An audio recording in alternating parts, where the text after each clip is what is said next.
Hello and welcome back to Calculus 1, section 4.4, optimization problems. So another one and a string of those very important Calc 1 lectures because we get to apply calculus. The reason why calculus is so popular and so powerful is because it models the world around us. Frequently, we want to know the maximum profit or the minimum cost or the maximum pressure or the minimum whatever. We have these concepts that we like to optimize for some kind of maximum performance. So if we are thinking about the calculus concepts that help with that, well, we should know how to translate English into mathematical sentences, which are functions. And then we know that if we take the first derivative and set it equal to 0, we are going to get critical points, and those give us min and a max, or a max. So this is just straight up application of 4.1 min-max section.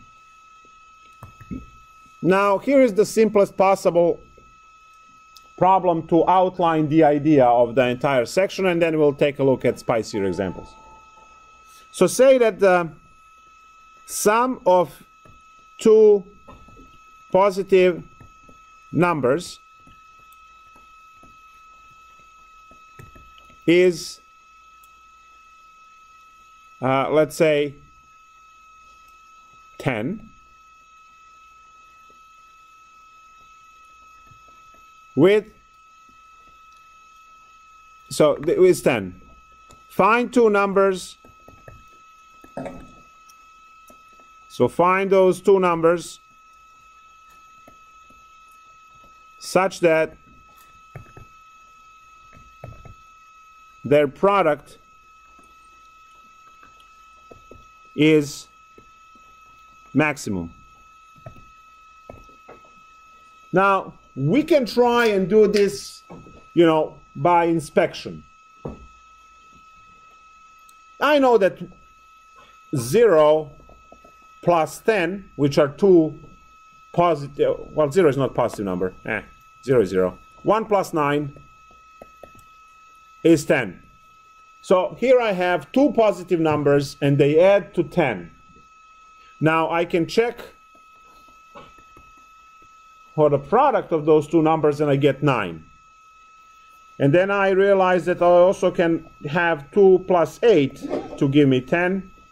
And then look at this, 2 times 8 is 16. The product is larger. Can we do better? 3 plus 7 is also 10. What's 3 times 7? Still better. 4 plus 6 is also 10. 4 times 6 is 24. 5 plus 5, again, two positive numbers, is 10. 5 times 5 is 25. 6 plus 4 is equals to 10. 6 times 4, 20. Oh, went down.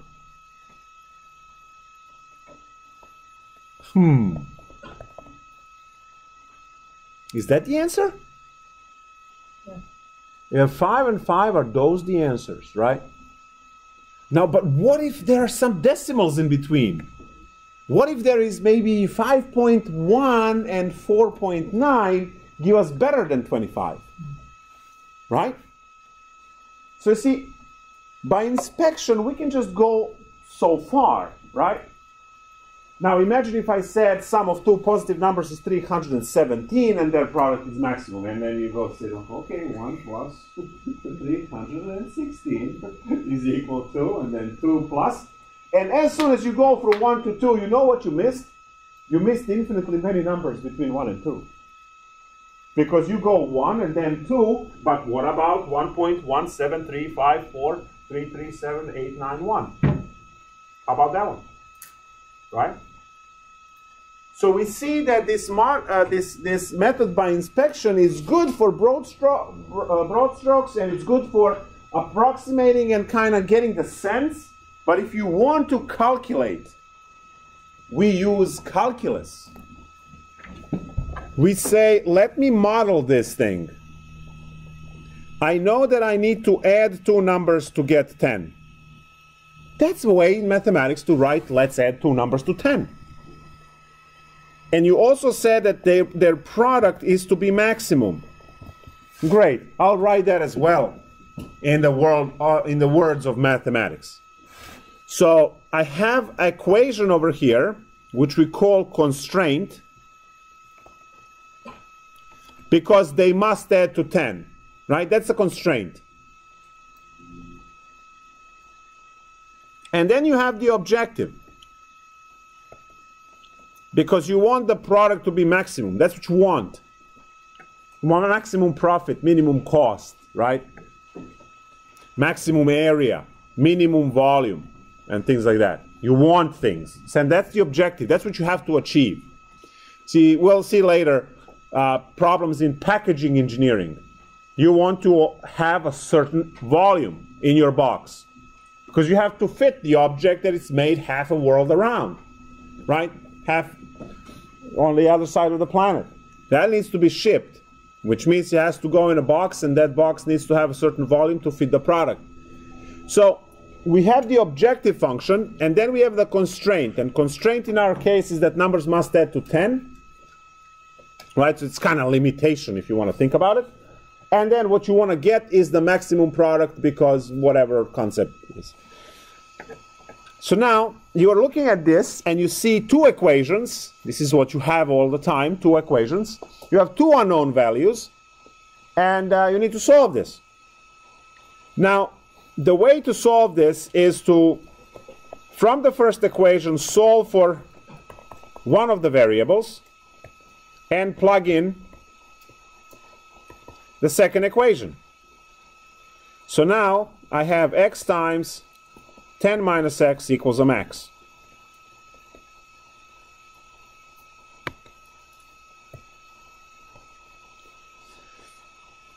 So we translate words into mathematics, right? So sentences into equations.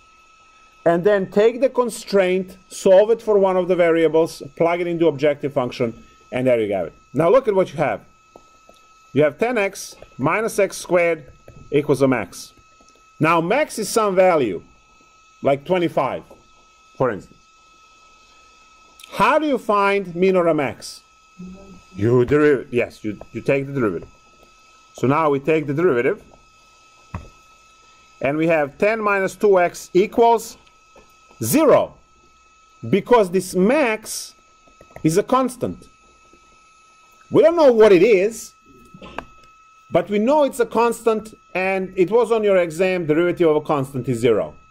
See, we learned that for critical points that we are setting derivative to 0 because you want to hit the horizontal asymptotes whose slope is 0.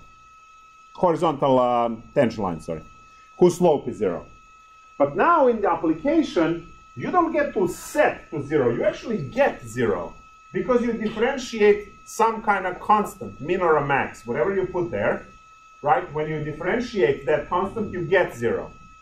And then you still see, oh, derivative equal to 0, familiar territory. So this lecture introduces the idea of constraint and objective equation, plugging one equation into another to eliminate one of the variables, and then you get the familiar equation eventually, which is what you guys solved before. So now you can immediately see that x is 5. You have the equation which said that y is equal to 10 minus x. So y is 5, and there are your two numbers, which guarantees maximum, because the maximum here occurs. Now, the equation that we got here is the equation which we get to graph. And that equation looks like this. See this max over here? It happens at x equals to 5. And the number you're getting here is the 25, which is the maximum value that you want to get. So the graph is not xy graph. The graph is whatever variable you solved for against the concept that you are looking for the problem, which is maximum volume or area, minimum area, or you're looking for maximum profit. So in this case, it would be x on that axis and the product on this axis. So it's not y, it's product, because that's what we are trying to maximize. So whatever you're trying to maximize or minimize, whatever is your objective goes on the y-axis of the graph. So if you did all of the things correctly, you will always have the situation that whatever the min or max of this equation is what you're looking for. So those of you who took PreCalc1 at RVCC, right, probably will definitely seen this on your in your PreCalc when you graph this on a calculator, look at the vertex, or use negative b over 2a to find the vertex of the parabola. Now, that was PreCalc1, and we only worked with parabolas. We are in Calculus 1 can have any type of a function. It doesn't have to be just a parabola. So this is the introductory example where you look at this and understand the concept, right? You know that now there is a constraint and right. So for the next part, we can take a look at, word problems that contain geometry. So say problem 16 in a textbook, they did the example also. Example 2 does the same technical thing in the textbook, so read that in addition. It says maximum volume box. You know how there are regulations when you're going to travel. They say the maximum size of the suitcase and the bag that you can use. And then they also have weight requirements and so on. So weight requirements are for the union purposes, so that people who are carrying those bags are not breaking their backs. And if it's overweight, they have to state that, and then they're careful, right? And you pay extra. But the carry-on has exact dimensions, right? And they have to fit under the seat or whatever. So now it says, suppose an airline policy states that all baggage must be box-shaped with a sum of length, width, and height not exceeding 108 inches. So immediately draw this and make sure you understand what's happening here. Box-shaped luggage.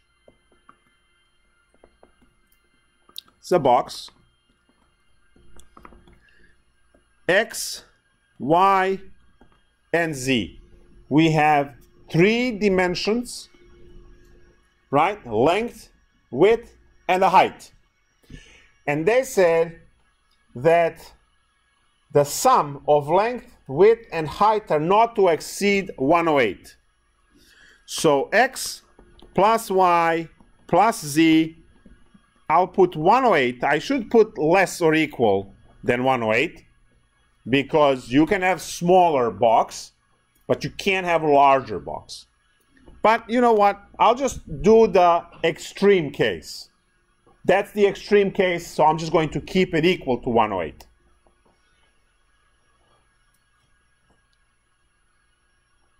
And now it says, what are the dimensions and the volume of the square-based box? Now that is a very important wording, square-based box.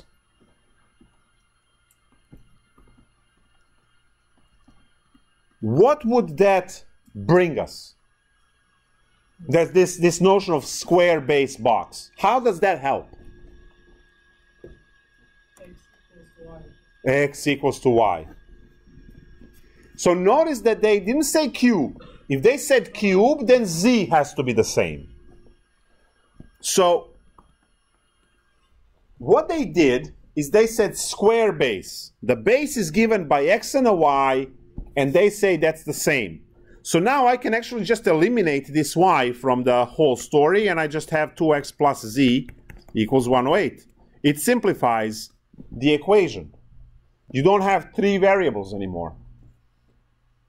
Now, when you go to Calc 3 and you learn Lagrange multipliers, you will actually work with x, y, and z. But then again, you have more powerful tools to deal with these things. So now they want to know what is the max volume. Right? Now, that's something as a passenger that you want to know. The airline just says, these are the dimensions, fit your stuff there, right? But you as a passenger, you can figure out, using this, the dimensions of the bag that will give you the maximum volume. And the maximum volume of the bag means the most stuff you can fit in. So,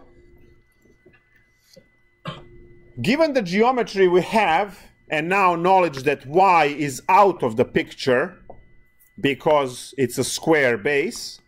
See, I removed all of the y's now in all of the equations.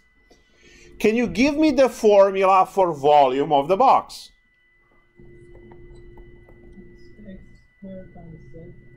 X squared z. Very good.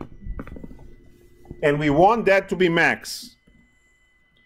So I hope you see your objective equation. Right? Objective equation is right there because we want the maximum volume. And you have your constraint given by the airline that all of the sides must add to 108 at most. So, objective. Sorry, constraint.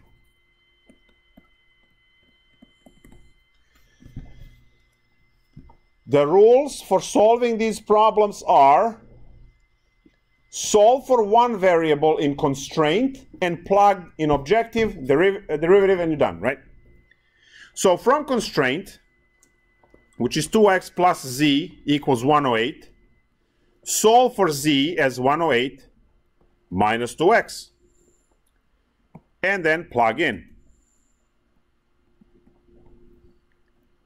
So now we have x squared, and instead of z, I have 108 minus 2x, and this needs to be max. Distribute. So 108 x squared minus 2x cubed equal max. And then hit that with the derivative because you want to maximize, meaning what are the critical points at which min and max occur. When you take the derivative of this, you get 216x minus 6x squared equal to derivative of max is 0 because max is a constant. Now, to solve this further, you can kick out 6x, right? What do I get? 36 minus x, right? Equals 0. And now when you set each one of these to 0, mathematics over here, a little bit interesting, right? Tells you that the maximum volume will occur if you have no bag, which is actually correct. You have the whole universe to store stuff. That's actually the biggest maximum you can find, right? Is that fair? And then, so x equals 0 means no bag.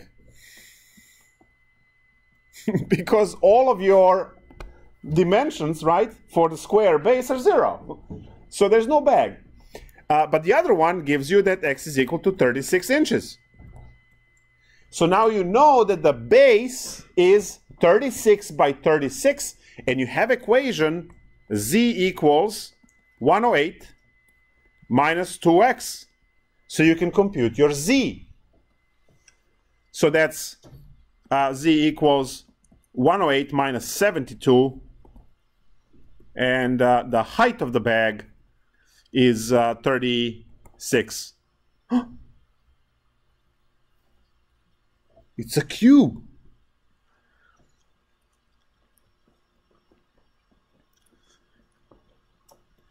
(36 by 36 by 36 inches).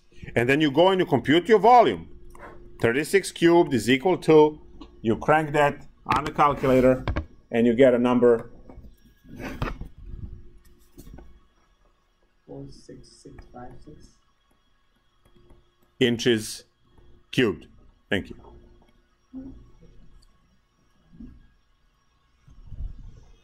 So, let's recap.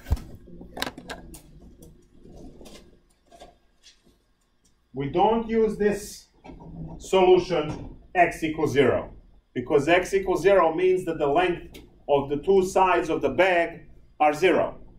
No bag. But we use the other one, which said x is 36. If x is 36, we have the equation for z. 36 times 2 is 72. 108 minus 72 is 36, and we get a cube.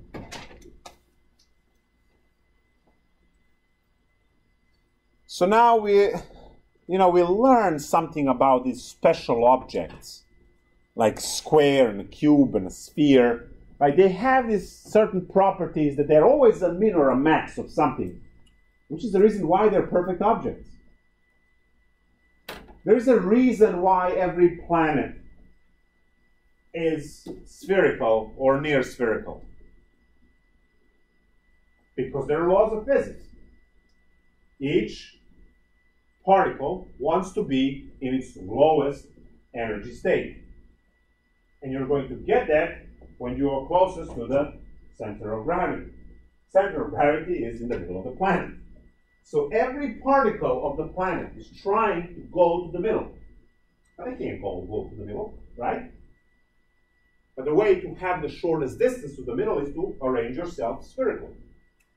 You're not going to find a planet that looks like a plate and just wobbles through the galaxy. That makes no sense, right? All of the planets are going to be round and trying to pull right towards the middle. Special objects, sphere, cube, square, right? Those are the special objects. So we get to distort those by adding extra constraints and things, and we'll see that. The next bunch of problems is called farmer problems. The farmer wants to fence off the largest possible area for the pasture, right? Put his, I don't know, sheep or cow, whatever, right?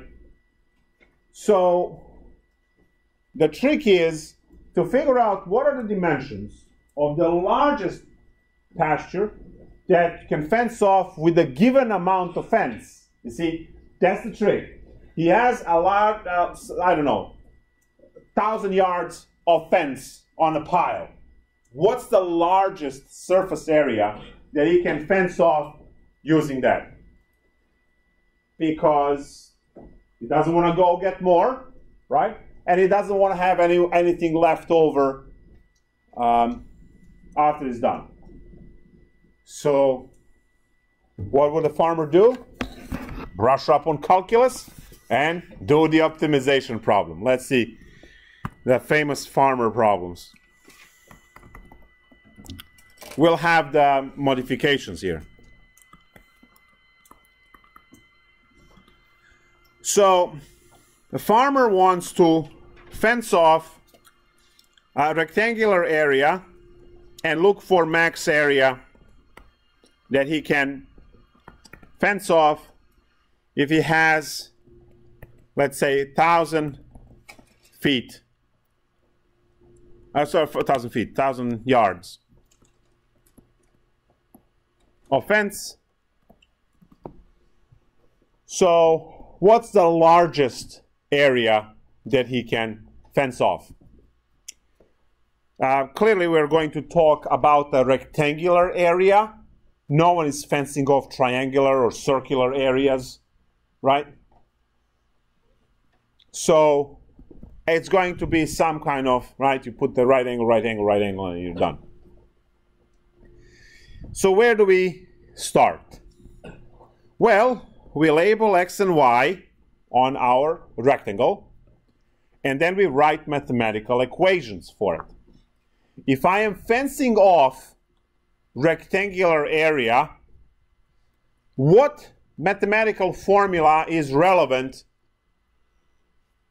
in regard of the fence? It's not. What's perimeter? Yes, the round. Go around. It's called a perimeter fence because you put it around the perimeter of the property. So perimeter. What's the formula for perimeter of the rectangle? 2x plus 2y. Great. You can clearly see that you have two x's, two lengths in x and two lengths in y. That's where the black line is, which the fence goes. And you have to fit all of that perimeter into 1,000 because that's how much fence you have. So there's your constraint. And you clearly want the maximum area. That one should take 0 brain power because area of the rectangle is xy. And you want that max. So xy equal max. Objective.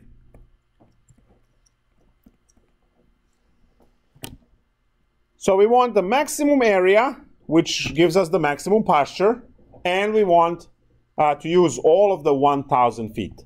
Great. Top equation, x plus y is 500. Y is 500 minus x. Plug in the objective equation. X, 500 minus x equals a max. Distribute.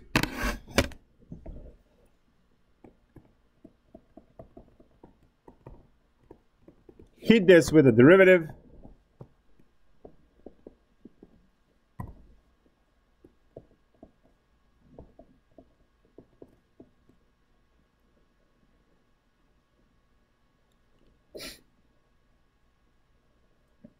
And x is 250, right?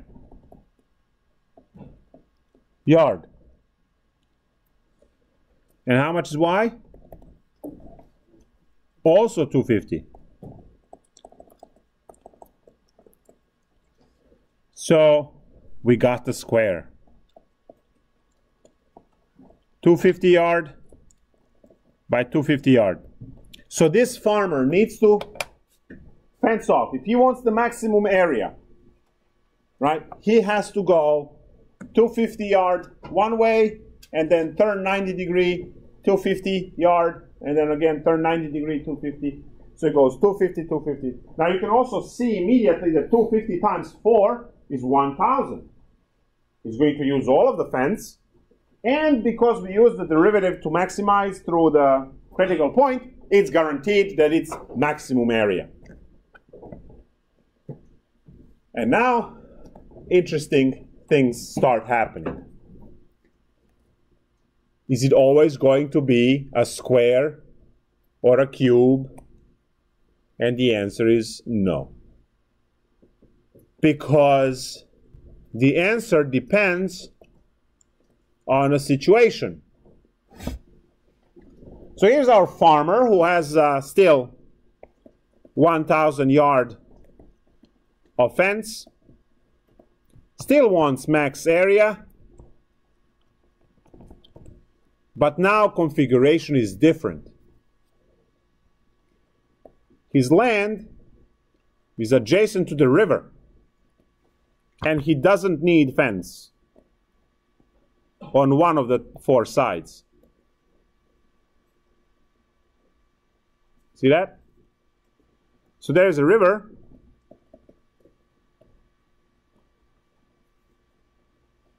Or there is already something there. Obviously, it's not going to be the forest because the animals are going to wander off or something's going to come out of the forest and eat them. But maybe there is a fence already there. Maybe there's a nuclear plant, let's say, and they will have the fence. So he doesn't need to put another fence along that fence. I go with the river. I'll put the salmon in. I always put the salmon in. There we go.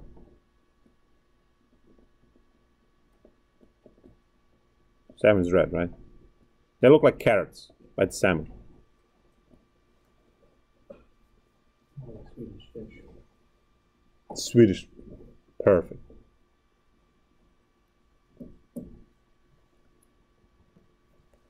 Now, does this change our problem at all? Yeah. What is changed? What is different now? Perimeter is different. You see now you have one x and two y's. You used to have two x's and two y's. So now your perimeter equation is x plus 2y equals 1,000. Obviously, your xy area equals a max cannot change. That's the same. So now we see that the problem changes. We get x equals 1,000 minus 2y. And now when we plug that in,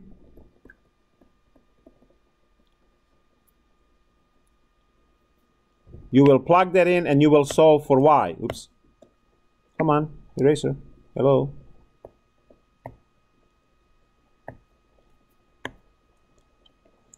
So now you see that you get x.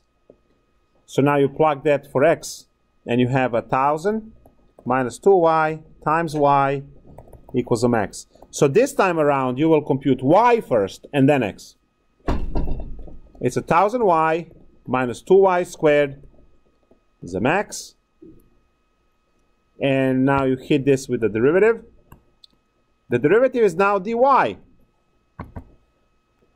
So you get your 1,000 minus 4y equals to 0. And y is 250. Hold on before you scream. Wait, what's different? We had calculate x.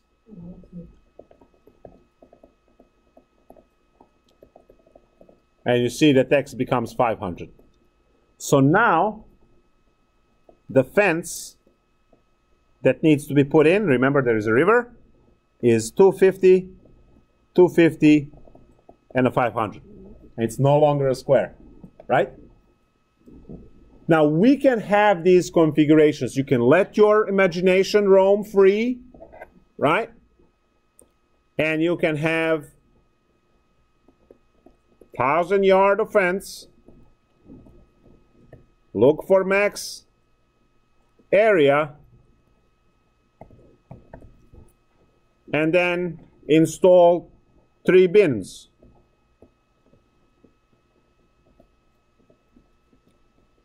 We want to separate cabbage from rabbits from tigers, right? Can't put them in the same bin, gonna eat each other, right? So you put cabbage, rabbits, and tigers separate. Does this change situation? Of course it does, because these vertical bars in the middle are also fence. So you have a big X here, a big X on the top, but you have 4 Y's. So that changes your 2x plus 4y equal 1,000. Clearly, the whole configuration has to be smaller than before, because a lot of fence is going to go to make these vertical divisions in the middle. Your xy is still a max. So solve this one on your own and get numbers to see, in which way this is different than the first example that we had. Whatever.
So these are the calculations real quick, and I hope you got 250 by 125.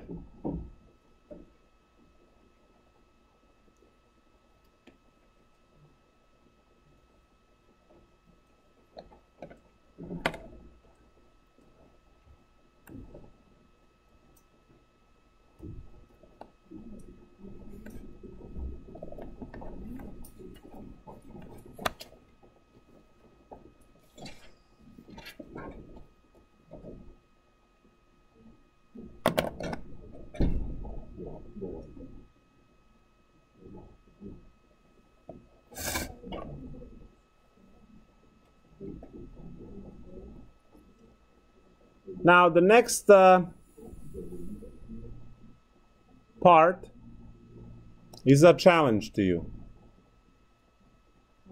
I always put this up and then observe the 3 students who actually do it. So I mentioned this 5,000 times so far in this class. It's extremely important what you do and what you can build and what you can apply. Getting grades is pretty much irrelevant. If you don't know stuff, you know, even though you won the job position, if you don't know stuff, all others who lost to you are your replacements, right? Because you don't know what you're doing, you're out, and then the next person is in. So which is the reason why I have that project. But then here's another problem. What you can do is you can figure out the dimensions of the box with the largest, for the largest volume of the box that has no top and a square base.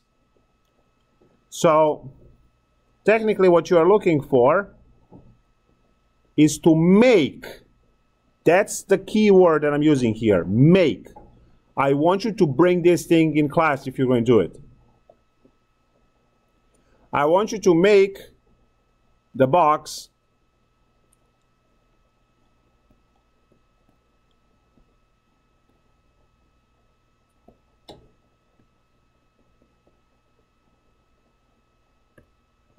these are the specs. Max volume, square base,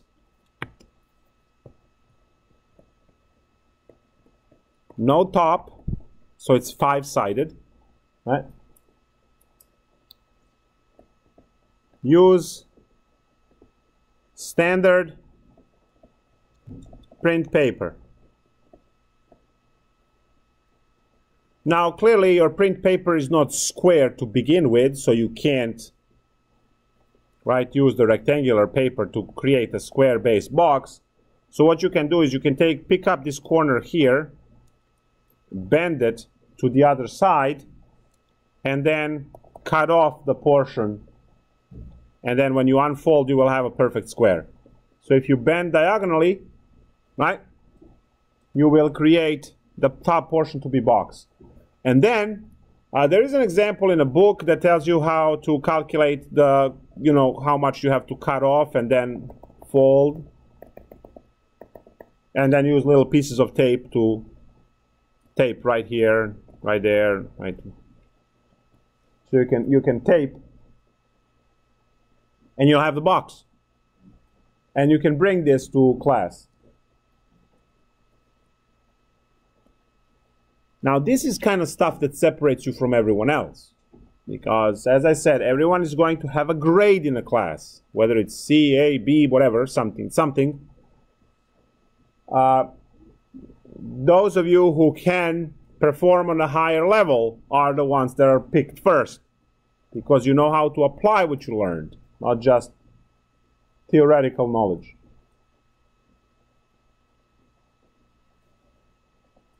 So, calculate how much you have to cut out.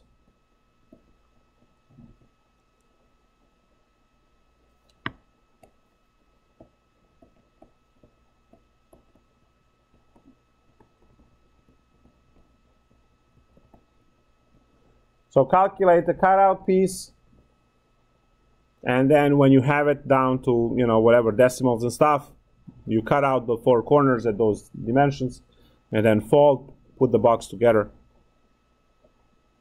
Bring in class. You can decorate.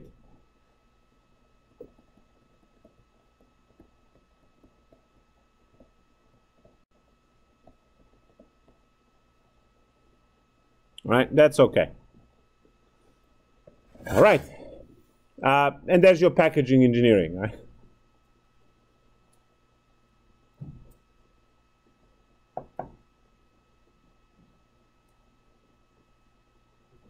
Yeah. This is fun stuff for you to do.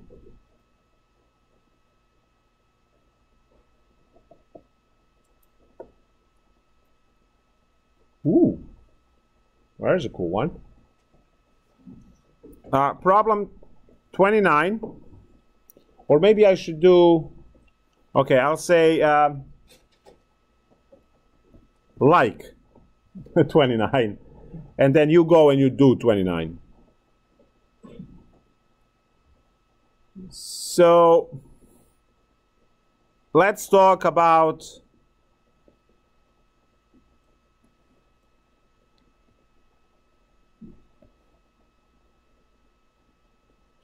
dimensions of a page. Page in a book. And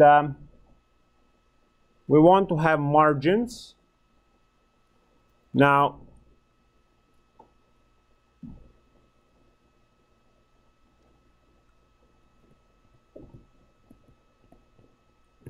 margins are, we have 1 inch on top, 1.5 inches on the left, 1 inch on the right, and 1 inch on the bottom. So 1 inch on top, so 1 inch everywhere except on the left. Left is 1.5. There we go.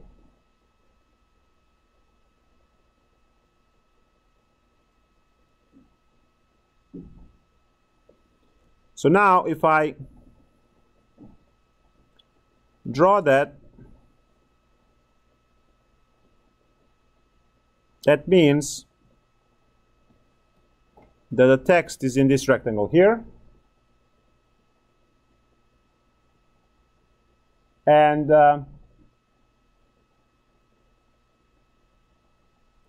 I'm looking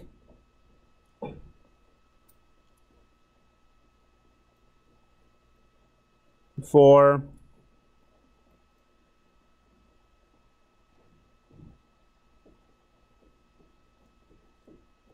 dimensions of the page.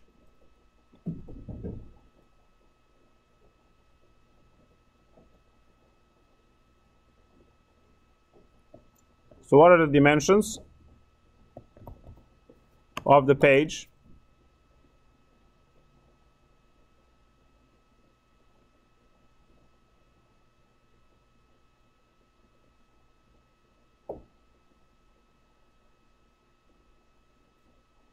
Trying to compute this in my head, it's so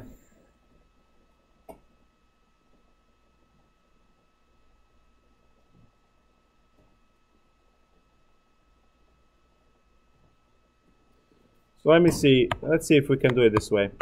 Because I really don't want to use the problem from the book. It's only one, you know. So minimize area of the page, and then I'll say dimensions, right?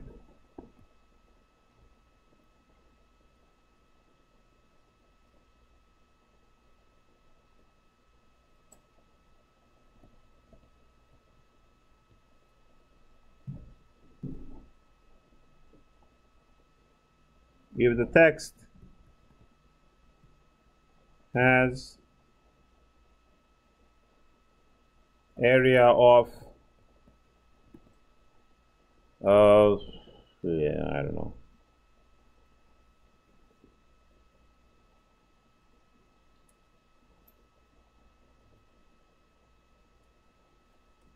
I don't know, it doesn't matter. 80 inches squared. So let's try this. I hope I got it. There might be some decimals, I think, but well, definitely, but you know, let's see. So this is what we have.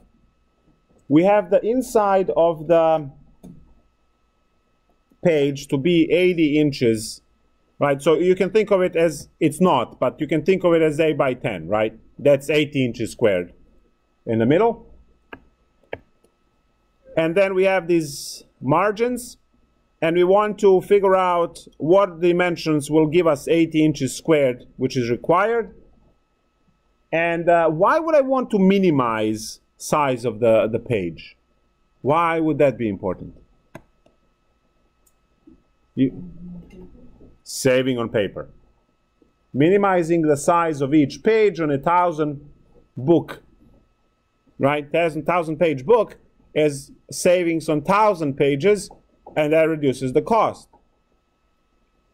So if I'm minimizing the area of the page, I'm minimizing the cost at which I'm producing the book. Now, with a constraint of 80 inches squared, I'm giving the material that I want to show in the book. So there we go. All right. So now I am looking for the outside dimensions.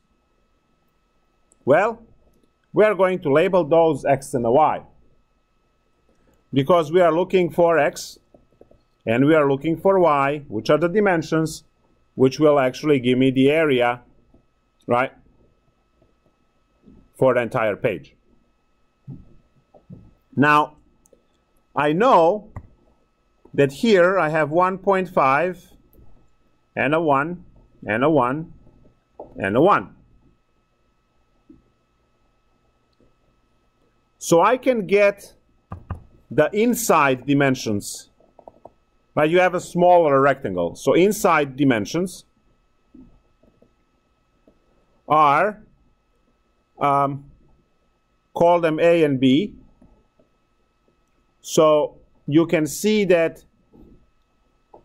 this x can be in terms of A and B, but I can actually write A in terms of, because that's what I want, A in terms of x. How would I write A in terms of x? X minus 2.5. Very good. Because you have an inch and a half from the left, an inch from the right. That's 2.5 inches where there is no text, and then A is what text takes. How about B? Y minus 2. And inside area is AB, which is x minus 2.5, y minus 2 is 80. And that's our constraint.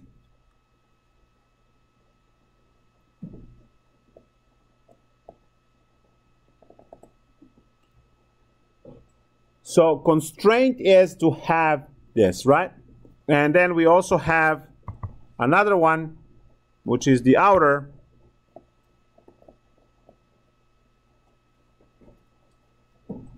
rectangle. And that one is xy needs to be minimum, because we want to minimize the size. And there you go, that's objective. So we modeled. You look at the picture, you come up with the objective equation. So the inside are A and B, and A times B is the area of the inside, which is what you use 80 for. So A times B is 80. But A and B in terms of x and y, because we don't need 15 variables. So now, solve for whatever variable. Let's say we have x minus 2.5 times y minus 2 equals 80. Solve for y. So y minus 2 is equal to 80 over x minus 2.5. And then y is equal to 80 over x minus 2.5 plus 2. And now plug in. So we have x times 80 over x minus 2.5 plus 2 equals to minimum. And as you can see, once we work out the algebra and derivatives and everything else, we will have something to differentiate and hopefully get the answer quickly. So now this is 80x over x minus 2.5 plus 2x equals the minimum. And we differentiate this now in respect to x, which will set it equal to 0. And you will have the answer. So now you can use the quotient rule if you want to. X minus 2.5 squared, x minus 2.5 times derivative of the top, which is 80 minus 80x and then derivative of the bottom is just 1. Plus 2 equals to 0. Now look at the top. You have ADX minus ADX. That cancels. So all you're left with negative 2.5 times 80, which is 2.5 times 8, which is 20. So the top works out to be 20. Negative 20. Divided by x minus 2.5 squared equals to negative 2. Again, when you multiply everything on top, you get ADX. ADX minus ADX cancels. Negative 2.5 times 80 is the same as 25 times 8. 25 times 4 is, it's 200. 25 times 4 is 100, so 25 times 8 must be 200. Now, negative and negative cancel. And when you cross multiply, you get 200 equals to 2 times x minus 2.5 squared. Divide 2, you get 100 equals x minus 2.5 squared. From where, when you take square root on both sides, x minus 2.5 is equal to plus minus 10. Lengths are not negative. So we are only looking at x minus 2.5 equals to 10. And there it is, x 7.5 inches. What? 12.5, yeah, sorry, 12.5. 12.5 inches. And you can figure out your y using 80 over x minus 2.5 plus 2x, which is 80 over 10 plus, is it plus 2x? Oh, plus 2, yes, you're right, plus 2. And that's 10, because 8 plus 2 is 10. So the page is 8 by 10. I can't believe that these numbers came out this way. I used up my luck for today. That's it. It's just, I tossed whatever numbers out there, and I picked 80 because I didn't want to pick 88. Because I went, 8.5 by 11, 8 by 11, 88. So let me just pick 80, and everything worked out nice. Instead, that's x minus 2.5 equals plus minus 10. Didn't take the negative 10 because it's going to give us a negative length. Yes. What instead of negative 2.5 is negative 25, and we are going to get a positive number. Well, it can't work out that way.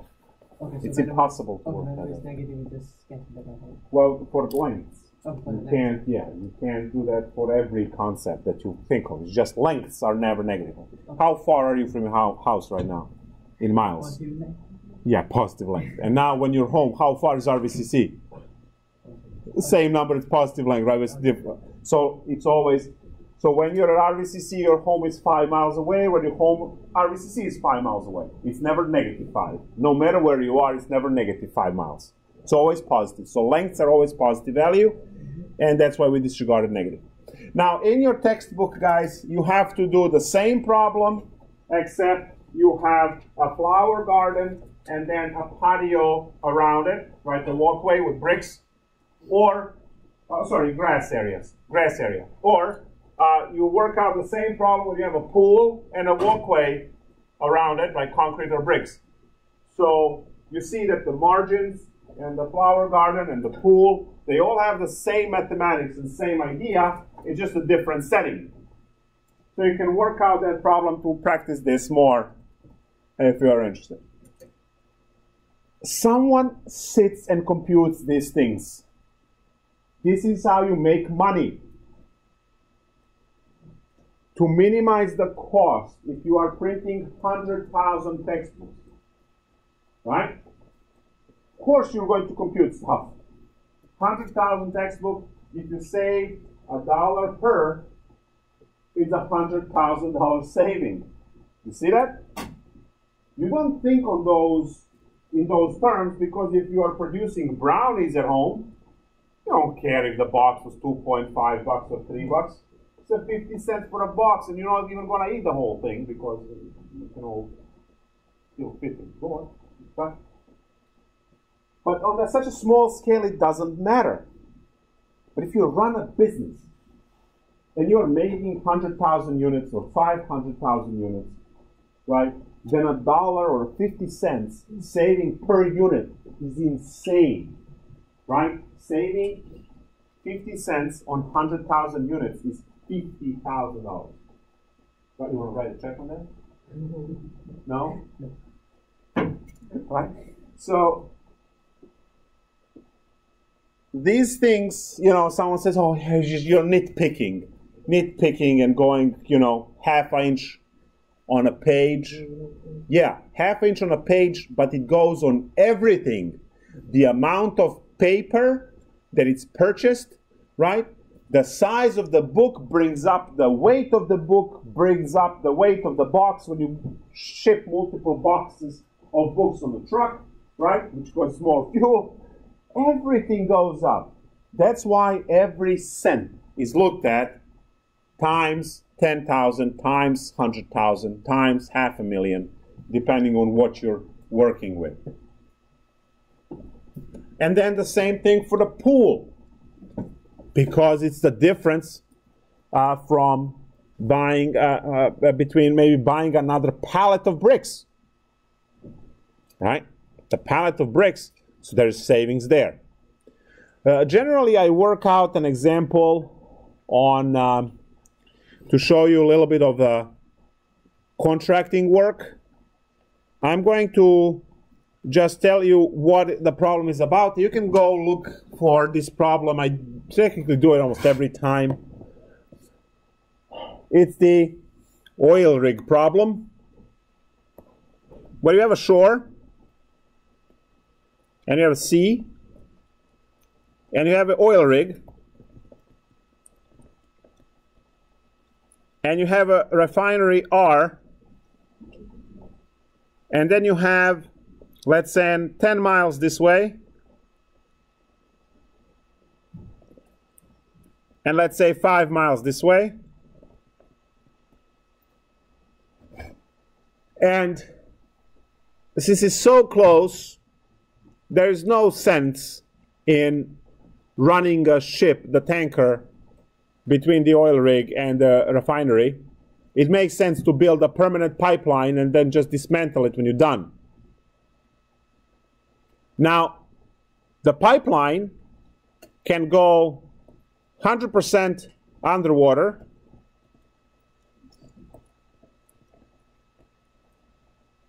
or it can go on the ground and then the shortest amount underwater. Why? Constructing pipeline underwater is a lot more expensive than constructing a pipeline on the shore, on the ground. I mean, at least one aspect is whoever is building the pipeline on the ground is not risking drowning, right? At least that much. So constructing pipeline underwater is much more difficult and it costs more money. Pipeline on the ground, not a problem. So let's say that 1 mile on the ground is, I don't know, $100,000, and 1 mile underwater is $500,000, right? Then you get to do optimization problem and figure out which one is better.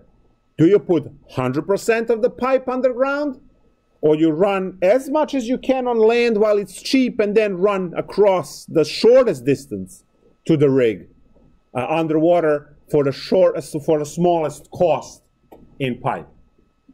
Well, if you consider these two options, right, one is going to be better than the other. But the best option is not on the picture. If you watch my other streams from previous times, I taught Calc1, which is, just go back to summer.